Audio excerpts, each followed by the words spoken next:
Sir, আপনারা আছেন বলেই তো এতটা ভরসা করি। জানি ছেলেরা ভুল করেছে, অন্যায় করেছে, এর কোনো ক্ষমা হয় না। কিন্তু বাবা হয়ে ছেলেদের কি করে জেলে পচে মরতে দিতে পারি বলুন তো? শুনুন, দাঁত থাকতে থাকতে দাঁতের মর্ম না বুঝলে এমনটাই হয়। আপনাদের গাড়ি বাড়ি টাকা পয়সা কোনো কিছুর তো অভাব নেই, শুধু অভাব শাসনের।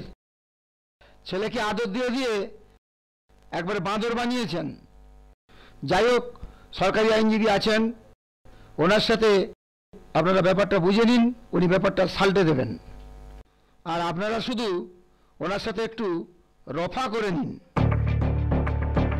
বুঝলেন? মন্ত্রীমশাই, আপনার অশেষ দয়া। সত্যি কথা বলতে কি, মন্ত্রীমশাই বললেন তাই, না হলে কিন্তু এই কেসটায় আমার হাত দেওয়ার একদম ইচ্ছে ছিল না। কারণ আপনাদের ছেলেরাই কিন্তু জেনে শুনে একটা নাবালিকা মেয়েকে ধর্ষণ করে মার্ডার পর্যন্ত করলো।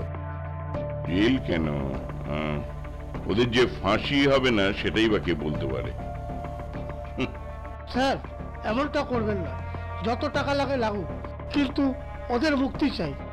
দেখুন, আমার মনে হয় এই কেসটা সহজে মিটবে বলে আমার মনে হচ্ছে না।